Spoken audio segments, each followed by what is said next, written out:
ਅਗਲੀ ਦੀਪਕ ਜੀ ਆਪਾਂ ਗੱਲ ਕਰਦੇ ਹਾਂ ਸੁਖਬੀਰ ਦੀ ਗਾਂਧੀ ਦੇ ਵੱਲੋਂ ਤਾਰੀਫ, ਜਥੇਦਾਰ ਸਾਹਿਬ ਵੱਲੋਂ ਚੁਣੌਤੀ। ਬਿਲਕੁਲ ਇਹ ਬੜਾ ਅਹਿਮ ਪਹਿਲੂ ਹੈ ਕਿ ਸੁਖਬੀਰ ਸਿੰਘ ਬਾਦਲ ਇਸ ਸਮੇਂ ਬੜੇ ਵੱਖਰੇ ਤਰੀਕੇ ਨਾਲ ਵਿਚਰ ਰਹੇ। ਇੱਕ ਪਾਸੇ ਤਾਂ ਉਹਨਾਂ ਨੇ ਚੋਣ ਰੈਲੀਆਂ ਭਖਾਈਆਂ ਹੋਈਆਂ ਨੇ, ਉਹ ਹਲਕਾ ਦਰ ਹਲਕਾ ਚੋਣ ਰੈਲੀਆਂ ਕਰ ਰਹੇ ਨੇ। ਦੂਸਰਾ, ਉਹ ਜ਼ਿਆਦਾਤਰ ਉਮੀਦਵਾਰ ਵੀ ਨਾਲ ਦੇ ਨਾਲ ਐਲਾਨੀ ਜਾ ਰਹੇ ਨੇ। ਜਿੱਦਾਂ ਜਿੱਦਾਂ ਉਮੀਦਵਾਰ ਐਲਾਨ ਨੇ ਤਿੱਦਾਂ ਹੀ ਪੁਨਰ ਸਰਜੀਤ ਅਕਾਲੀ ਦਲ ਚ ਗਏ ਲੀਡਰਾਂ ਦੀਆਂ ਧੜਕਣਾਂ ਵੱਧ ਰਹੀਆਂ ਨੇ ਕਿ ਕਿਤੇ ਦੇਰ ਨਾ ਹੋ ਜਾਵੇ, ਜੇ ਅਸੀਂ ਲੀਡਰ ਗਏ ਜਾਂ ਤਾਂ ਟਿਕਟਾਂ ਨਾ ਵੰਡ ਹੋ ਜਾਣ ਸਾਰੀ। ਇਸ ਲਈ ਹੁਣ ਉਹ ਲਾਈਨ ਬੰਨੀ ਭੱਜੇ ਆ ਰਹੇ ਨੇ। ਪੁਨਰ ਸਰਜੀਤ ਵਾਲਾ ਤਾਂ ਕੰਮ ਵਿਗੜ ਚੁੱਕਿਆ। ਉਧਰੋਂ ਪਹਿਲਾਂ ਮੱਖਣ ਬਰਾੜ, ਜਥੇਦਾਰ ਤੋਤਾ ਸਿੰਘ ਦਾ ਮੁੰਡਾ, ਉਹ ਵਾਪਸ ਆ ਗਿਆ। ਬੇਸ਼ੱਕ ਉਹ ਪਹਿਲਾਂ ਵੀ ਚੋਣਾਂ ਲੜ ਚੁੱਕਿਆ, ਹਾਰ ਚੁੱਕਿਆ, ਪਰ ਇੱਧਰ ਵਾਪਸ ਆ ਗਿਆ। ਲਓ ਜੀ ਕਿ ਵੱਡੀ ਵਾਪਸੀ ਹੈ। ਫਿਰ ਇੱਥੋਂ ਬੀਬੀ ਪਰਮਜੀਤ ਕੌਰ ਲਾਂਡਰਾ ਹੋਰੀ SGPC ਮੈਂਬਰ ਰਹੇ ਨੇ ਮੋਹਾਲੀ ਤੋਂ, ਉਹ SGPC ਮੈਂਬਰ ਨੇ, ਮਤਲਬ ਉਹ ਵਾਪਸ ਆ ਗਏ ਹੁਣ। ਜਿਹੜਾ ਕਿ ਸੁਖਬੀਰ ਨਾਲ ਕਾਫੀ ਆਡਾ ਵੀ ਹੋਇਆ ਸੀ ਉਹਨਾਂ ਦਾ, ਜਦੋਂ ਮਹਿਲਾ ਵਿੰਗ ਦੇ ਪ੍ਰਧਾਨ ਲਾਉਣ ਦਾ ਮਾਮਲਾ ਆਇਆ ਸੀ ਤਾਂ ਉਹਨਾਂ ਨੇ ਕਿਹਾ ਸੀ ਵੀ ਜਿਹੜੀ ਮੈਂਬਰ ਵੀ ਨਹੀਂ ਹੈਗੀ ਅਕਾਲੀ ਦਲ, ਤੁਸੀਂ ਉਹਨੂੰ ਪ੍ਰਧਾਨ ਬਣਾਈ ਜਾਂਦੇ ਹੋ। ਸੋ ਇਸ ਲਈ ਉਹਨਾਂ ਨੇ ਪੁਨਰ ਸਰਜੀਤ ਦੀ ਮੈਂਬਰੀ ਦੇ ਵਿੱਚ ਬੜਾ ਰੋਲ ਨਿਭਾਇਆ ਸੀ। ਬੀਬੀ ਲਾਂਡਰਾ ਹੋਰਾਂ ਨੇ, ਉਹਨਾਂ ਨੂੰ ਵੀ ਵਾਪਸ ਲਿਆਂਦਾ ਗਿਆ, ਉਹ ਵੀ ਵਾਪਸ ਆ ਗਏ। ਤੇ ਹੁਣ ਇਸੇ ਲਾਈਨ ਦੇ ਵਿੱਚ ਸੁਖਦੇਵ ਸਿੰਘ ਢੀਂਡਸਾ ਦਾ ਮੁੰਡਾ ਵੀ ਖੜਾ, ਪਰਮਿੰਦਰ ਢੀਂਡਸਾ, ਉਹਦੀ ਵੀ ਕਦੇ ਵੀ ਖਬਰ ਆ ਸਕਦੀ ਹੈ ਵਾਪਸੀ ਦੀ। ਇਸੇ ਚ ਸੁਰਜੀਤ ਸਿੰਘ ਬਰਨਾਲਾ ਦਾ ਮੁੰਡਾ ਵੀ ਖੜਾ ਹੈ ਨਾ, ਗਗਨਜੀਤ ਬਰਨਾਲਾ, ਉਹ ਵੀ ਕਦੇ ਵੀ ਵਾਪਸ ਆ ਸਕਦਾ ਹੈ। ਇਸੇ ਕਤਾਰ ਚ ਚੰਦੂ ਮਾਜਰਾ ਆਪਣੇ ਮੁੰਡੇ ਲੈ ਕੇ ਖੜਾ ਕਿ ਮੈਂ ਵੀ ਵਾਪਸ ਆਉਣ ਨੂੰ ਤਿਆਰ ਹੈ, ਉਹ ਵੀ ਕਦੇ ਵੀ ਵਾਪਸ ਆ ਸਕਦਾ। ਸੋ ਇਸ ਲਈ ਲਾਈਨ ਲੰਬੀ ਹੁੰਦੀ ਦਿਖਦੀ ਹੈ ਇੱਧਰ। ਪਰ ਸਵਾਲ ਇਹ ਵੀ ਹੈ ਕਿ ਜਿਹੜੇ ਸਿਧਾਂਤਾਂ ਨੂੰ ਲੈ ਕੇ ਤੁਸੀਂ ਅਕਾਲ ਤਖਤ ਸਾਹਿਬ ਤੇ ਗਏ ਸੀ ਤਾਂ ਤੁਸੀਂ ਇਹ ਕਹਿੰਦੇ ਸੀ ਕਿ ਸੁਖਬੀਰ ਬਾਦਲ ਪਰੇ ਹੋਵੇ, ਤੇ 2 ਦਸੰਬਰ ਵਾਲੇ ਹੁਕਮਨਾਮੇ ਤੋਂ ਤੁਸੀਂ ਇਹ ਵੀ ਕਿਹਾ ਕਿ ਸੁਖਬੀਰ ਬਾਦਲ ਉਹਦੇ ਅਨੁਸਾਰ ਨਹੀਂ ਚੱਲਿਆ। ਫਿਰ ਹੁਣ ਕੀ ਅਜਿਹਾ? ਇਹਦਾ ਮਤਲਬ ਸਿਧਾਂਤ ਕੁਛ ਨਹੀਂ ਹੁੰਦੇ, ਰਾਜਨੀਤਿਕ ਲਾਲਸਾਵਾਂ ਵੱਡੀਆਂ ਹੁੰਦੀਆਂ। ਤਾਂ ਤੁਹਾਨੂੰ ਲੱਗਿਆ ਕਿ ਉਹਨੂੰ ਹਟਾ ਕੇ ਸਾਡਾ ਰਾਜ ਹੋ ਜੂਗਾ। ਹੁਣ ਤੁਹਾਨੂੰ ਲੱਗਿਆ ਕਿ ਨਹੀਂ ਗੱਲ ਬਣ ਰਹੀ, ਕਿਉਂਕਿ ਅਗਲਾ ਤਾਂ ਆਪਣੇ ਪੈਸੇ ਦੇ ਦਮ ਤੇ, ਤਾਕਤ ਦੇ ਦਮ ਤੇ ਤੁਰਿਆ ਫਿਰ ਰਿਹਾ। ਪਰ ਸੁਖਬੀਰ ਬਾਦਲ ਆਪ ਹੀ ਹੁਣ 2 ਦਸੰਬਰ ਵਾਲਾ ਮਾਮਲਾ ਦੁਬਾਰਾ ਸਹੇੜ ਰਹੇ ਨੇ। ਉਹ ਕਹਿਣ ਲੱਗ ਪਏ ਜੀ ਕਿ ਮੇਰੇ ਖਿਲਾਫ ਸਾਜ਼ਿਸ਼ ਸੀ 2 ਦਸੰਬਰ ਨੂੰ। ਤਾਂ ਮੈਨੂੰ ਤਾਂ ਜਾਣ ਬੁੱਝ ਕੇ ਦਰਬਾਰ ਸਾਹਿਬ ਦੇ ਬਾਹਰ ਬਿਠਾਇਆ ਜੀ, ਨਿਹੱਥਾ ਬਿਠਾਤਾ ਜੀ, ਸੁਰੱਖਿਆ ਵੀ ਨਹੀਂ ਦਿੱਤੀ ਜੀ, ਮੇਰੇ ਤਾਂ ਜਾਨਲੇਵਾ ਹਮਲਾ ਹੋ ਗਿਆ ਜੀ, ਮੈਨੂੰ ਤਾਂ ਮਾਰਨ ਦੀ ਸਾਜ਼ਿਸ਼ ਸੀ। ਪਹਿਲੀ ਗੱਲ ਤਾਂ ਰਾਜਕਰਮਵੀਰ ਜੀ, ਜੇ ਸੁਖਬੀਰ ਬਾਦਲ ਨੂੰ ਇਹ ਲੱਗਦਾ ਕਿ ਮੇਰੇ ਖਿਲਾਫ ਸਾਜ਼ਿਸ਼ ਸੀ ਤੇ ਇਹ ਤਾਂ ਜਨਤਕ ਤੌਰ ਤੇ ਪਤਾ ਜੀ ਕਿ ਜਥੇਦਾਰ ਸਾਹਿਬ ਨੂੰ ਤਾਂ ਸ਼੍ਰੋਮਣੀ ਕਮੇਟੀ ਮੁਲਾਜ਼ਮਾਂ ਵਾਂਗ ਟਰੀਟ ਕਰਦੀ ਹੈ ਜੀ।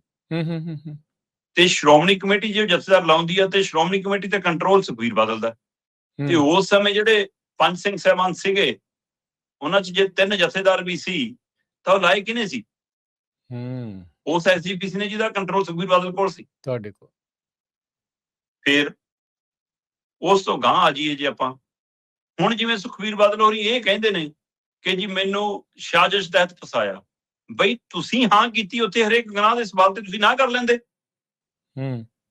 ਸੰਗਤ ਦੇ ਵਿੱਚ ਤੁਸੀਂ ਕਹਿ ਦਿੰਦੇ ਕਿ ਮੈਂ ਗੁਨਾਹਗਾਰ ਨਹੀਂ ਹੈਗੇ। ਜਦ ਤੁਸੀਂ ਝੋਲੀ ਅੱਡ ਕੇ ਕਿਹਾ ਕਿ ਸਾਰੇ ਗੁਨਾਹ ਮੈਂ ਪਾਉਣਾ ਜੀ ਆਪਣੀ ਝੋਲੀ, ਪਾਰਟੀ ਪ੍ਰਧਾਨ ਦੇ ਨਾਤੇ ਮੇਰੀ ਜ਼ਿੰਮੇਵਾਰੀ ਬਣਦੀ ਸੀ।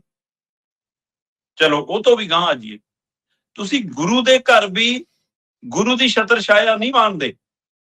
ਤੁਸੀਂ ਆਪਣੀ ਸੁਰੱਖਿਆ ਤੇ ਭਰੋਸਾ, ਗੁਰੂ ਤੇ ਭਰੋਸਾ ਨਹੀਂ ਤੁਹਾਨੂੰ। ਮੈਂ ਕਹਿੰਦਾ ਕੁਛ ਹੋ ਜਾਵੇ, ਜੇ ਤੁਸੀਂ ਉਸ ਦਰ ਤੇ ਬੈਠ ਕੇ, ਗੁਰੂ ਰਾਮਦਾਸ ਦੇ ਦਰ ਤੇ ਤੁਸੀਂ ਉੱਥੇ ਤੁਹਾਡੇ ਤੇ ਕੋਈ ਹਮਲਾ ਵੀ ਹੋ ਗਿਆ, ਉਹ ਇੱਕ ਕਾਨੂੰਨੀ ਪ੍ਰਕਿਰਿਆ ਵੱਖਰੀ ਹੈ। ਪਰ ਤੁਸੀਂ ਇਹ ਕਹਿਣ ਦਾ ਦਮ ਤਾਂ ਰੱਖਦੇ ਕਿ ਇਸ ਥਾਂ ਦੇ ਉੱਤੇ ਜੇ ਮੌਤ ਆ ਜਾਵੇ ਤਾਂ ਵਧੀਆ ਥਾਂ ਕੀ ਹੈ ਮੇਰੇ ਲਈ? ਆਉਣੀ ਤਾਂ ਹੈ ਹੀ ਆ ਨਾ ਇੱਕ ਦਿਨ। ਪਰ ਤੁਸੀਂ ਉਸ ਸਮੇਂ ਵੀ ਜੋ ਕਾਰਵਾਈਆਂ ਕਰਨੀਆਂ ਸੀ ਉਹ ਹੋਈਆਂ, ਪਰ ਅੱਜ ਇੰਨੀ ਦੇਰ ਬਾਅਦ ਇਹ ਮੁੱਦਾ ਚੁੱਕਣਾ ਕਿ ਜੀ ਮੈਨੂੰ ਮਾਰਨ ਦੀ ਸਾਜ਼ਿਸ਼ ਸੀ। ਕੀ ਸੁਖਬੀਰ ਬਾਦਲ ਨੂੰ ਕਿਸੇ ਨੇ ਭਰਮ ਪਾਤਾ ਕਿ ਇਹਦੇ ਨਾਲ ਤੁਹਾਡੇ ਪ੍ਰਤੀ ਲੋਕਾਂ ਦੀ ਸਿਮਥੀ ਆ ਜੂਗੀ, ਤੁਹਾਡੇ ਤੇ ਤਰਸ ਆ ਜੂਗਾ? ਤਰਸ ਬਣ ਗਿਆ ਸੀ ਉਸ ਦਿਨ ਜੇ ਸਾਰਾ ਕੁਝ ਉਵੇਂ ਮੰਨ ਕੇ ਲਾਂਭੇ ਹੋ ਕੇ ਰਹਿੰਦੇ। ਪਰ ਮੈਨੂੰ ਲੱਗਦਾ ਕਿ ਸੁਖਬੀਰ ਸਿੰਘ ਬਾਦਲ ਇਹ ਮੁੱਦਾ ਛੇੜ ਕੇ ਦੁਬਾਰਾ ਤੋਂ ਸਾਰੇ ਚੈਪਟਰ ਖੁਲਾ ਲੈਣਗੇ ਜੀ, ਜਿਹਦਾ ਫਾਇਦਾ ਫਿਰ ਕੱਲ ਨੂੰ ਸੱਤਾਧਾਰੀ ਧਿਰ ਲੈਣ ਨੂੰ ਫਿਰਦੀ ਆ। ਕਿਉਂਕਿ ਭਗਵੰਤ ਮਾਨ ਤਾਂ ਲਗਾਤਾਰ ਕਹਿ ਰਹੇ ਨੇ ਜੀ ਇਹਨਾਂ ਨੇ ਬੇਅਦਬੀਆਂ ਕਰਾਈਆਂ, ਇਹਨਾਂ ਨੇ ਚਿੱਟਾ ਬਕਵਾਇਆ, ਇਹ ਬਕਵਾਇਆ। ਸੁਖਬੀਰ ਬਾਦਲ ਨੇ ਚੈਲੰਜ ਕੀਤਾ ਭਗਵੰਤ ਮਾਨ ਨੂੰ ਕਿ ਵੀ ਜੇ ਤੂੰ ਕਹਿਣਾ ਮੈਂ ਬੇਅਦਬੀਆਂ ਕਰਾਈਆਂ, ਮੇਰੇ ਤੇ ਪਰਚਾ ਕਰ ਜੀ। ਤੇ ਇੱਧਰ ਧਰਮਵੀਰ ਗਾਂਧੀ ਸੁਖਬੀਰ ਬਾਦਲ ਦੀ ਤਾਰੀਫ ਚ ਆ ਗਏ। ਧਰਮਵੀਰ ਗਾਂਧੀ ਕਹਿੰਦੇ ਬਈ ਸੁਖਬੀਰ ਬਾਦਲ ਜਿਵੇਂ ਹੜ੍ਹਾਂ ਦੇ ਵਿੱਚ ਵਿਚਰਿਆ, ਸੁਖਬੀਰ ਬਾਦਲ ਜਿਵੇਂ ਹੁਣ ਮੀਂਹ ਦੀ ਮਾਰ ਕਰਕੇ ਕਿਸਾਨਾਂ 'ਚ ਵਿਚਰ ਰਿਹਾ ਹੈ, ਜਿਵੇਂ ਉਹ ਲੋਕਾਂ 'ਚ ਜਾ ਕੇ ਗੱਲ ਕਰ ਰਿਹਾ ਹੈ, ਉਹ ਧਰਾਤਲ ਤੇ ਫਿਰ ਰਿਹਾ, ਆਮ ਲੋਕਾਂ 'ਚ ਜਾਣ ਲੱਗਿਆ, ਉਹਨੇ ਉਹਦਾ ਗ੍ਰਾਫ ਉੱਪਰ ਚੱਕਿਆ। ਮੈਂ ਕਹਿੰਦਾ ਇਸ ਗੱਲ ਨੇ ਤਾਂ ਗ੍ਰਾਫ ਚੱਕਿਆ। ਜਿਵੇਂ ਭਗਵੰਤ ਮਾਨ ਰੋਜ਼ ਉਹਨੂੰ ਨਿਸ਼ਾਨੇ ਤੇ ਰੱਖ ਕੇ ਗੱਲ ਕਰਦਾ, ਉਹਦੇ ਨਾਲ ਵੀ ਅਕਾਲੀ ਦਲ ਦਾ ਸੁਖਬੀਰ ਬਾਦਲ ਦਾ ਗ੍ਰਾਫ ਉੱਪਰ ਜਾ ਰਿਹਾ।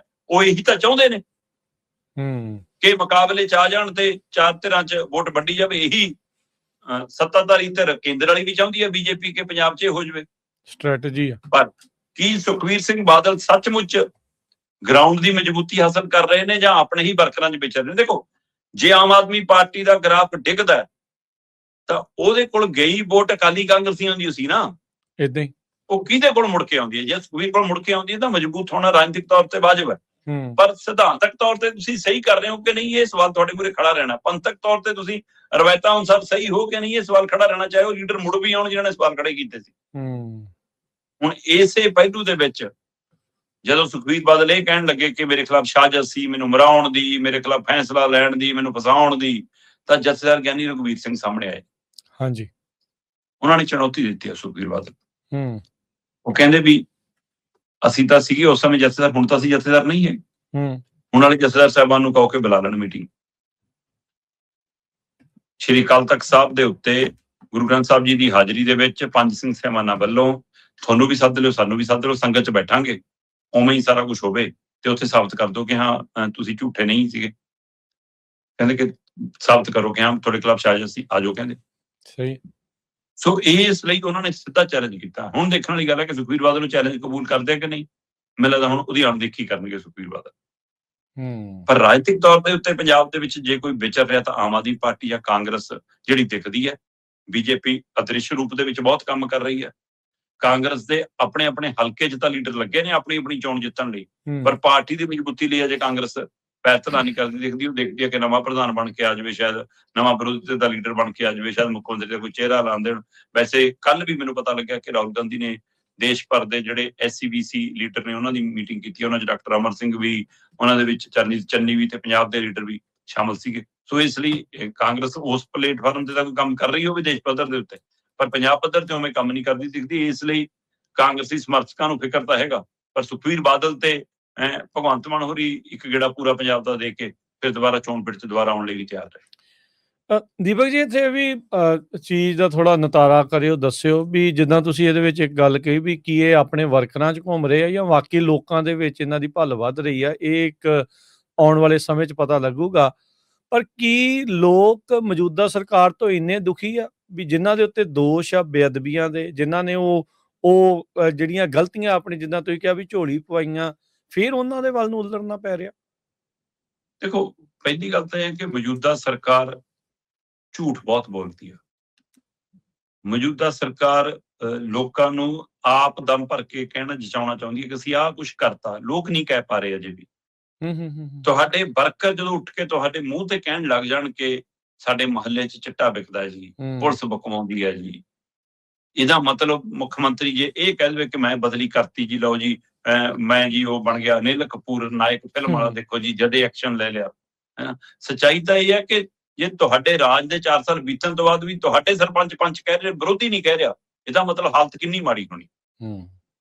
ਸੋ ਇਸ ਚੀਜ਼ਾਂ ਨਾਲ ਵੀ ਆਪਾਂ ਕੱਲ ਵੀ ਗੱਲ ਕਰ ਰਹੇ ਸੀ ਕਿ 5ਵਾਂ ਪੁੱਤ ਵੀ ਚੜਾਈ ਕਰ ਗਿਆ ਸੁਲਤਾਨਪੁਰ ਲੋਧੀ ਵਾਲਾ ਜੀ ਜੀ, ਹੈ ਨਾ। ਤੇ ਇੱਥੋਂ ਅੰਦਾਜ਼ਾ ਲੱਗਦਾ ਕਿ ਪੰਜਾਬ ਦੀ ਸਥਿਤੀ ਕੀ ਹੈ, ਆਰਥਿਕ ਤੌਰ ਤੇ ਵੀ, ਸਮਾਜਿਕ ਤੌਰ ਤੇ ਵੀ। ਸੋ ਇਸ ਲਈ ਫਿਰ ਲੋਕ ਪਿਛਾਂ ਨੂੰ ਮੁੜਦੇ ਨੇ। ਫਿਰ ਹੁਣ ਸੁਖਬੀਰ ਬਾਦਲ ਇਸ ਤਰੀਕੇ ਨਾਲ ਵੀ ਕਿ ਮੈਂ ਤਾਂ ਗੁਨਾਹ ਮੰਨ ਵੀ ਲਏ ਸੀ, ਜਿਹੜੇ ਕੀਤੇ ਨਹੀਂ ਉਹ ਜਚਾਉਣ ਦੀ ਕੋਸ਼ਿਸ਼ ਕਰ ਰਹੇ ਨੇ, ਉਹਦਾ ਅਸਰ ਕਿੰਨਾ ਜਾਂਦਾ ਇਹ ਦੇਖਣ ਵਾਲੀ ਗੱਲ। ਔਰ ਆਮ ਆਦਮੀ ਪਾਰਟੀ ਡਰਨ ਲੱਗੀ ਹੈ ਕਿ ਪਿਛਲੀ ਵਾਰ ਕਿਸਾਨਾਂ ਨੇ ਸਾਡਾ ਵੱਡਾ ਸਾਥ ਦਿੱਤਾ ਹੈ, ਐਕਚੁਅਲੀ ਸ਼ਾਇਦ ਪਿੰਡਾਂ 'ਚ ਸਾਡਾ ਪੈਰ ਧਰਾ ਨਾ ਹੋ ਪਾਵੇ। ਤੇ ਜੇ ਪਿੰਡਾਂ 'ਚ ਇਹਨਾਂ ਦਾ ਪੈਰ ਧਰਾ ਨਹੀਂ ਤੇ ਫਿਰ ਪਿੰਡਾਂ ਦੀ ਵੋਟ ਪਊਗੀ ਕਿਹਨੂੰ? ਕਿ ਬੀਜੇਪੀ ਨੂੰ ਪੈ ਜੂ, ਕਿ ਸਾਰੀ ਕਾਂਗਰਸ ਨੂੰ ਪੈ ਜੂ? ਉਹਦੇ ਵਿੱਚੋਂ ਅਕਾਲੀ ਦਲ ਨੂੰ ਦਿਖਦਾ ਫਿਰ ਸਾਡੇ ਕਹਿੰਦੀ ਮੁੜੂਗੀ ਸਾਡੀ ਰਿਪੋਰਟ।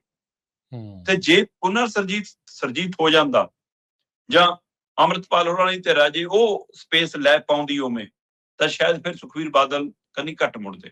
ਹੁਣ ਸੁਖਬੀਰ ਬਾਦਲ ਨੂੰ ਇਹ ਉਮੀਦ ਜ਼ਰੂਰ ਹੈ ਕਿ ਘੱਟੋ ਘੱਟ ਅਕਾਲੀ ਦਲ ਵਾਲੀ ਵੋਟ ਮੁੜ ਕੇ ਆ ਸਕਦੀ ਹੈ, ਕਿਉਂਕਿ ਤੈਅ ਵੋਟ ਹਮੇਸ਼ਾ ਉਹ ਹੁੰਦੀ ਹੈ ਜਿਹੜੀ 20% ਵੋਟ ਹੈ ਜਿਹੜੀ ਹਰ ਵਾਰ ਕਿਤੇ ਨਾ ਇੱਧਰ ਉੱਧਰ ਜਾਂਦੀਆਂ ਰਹਿੰਦੀਆਂ।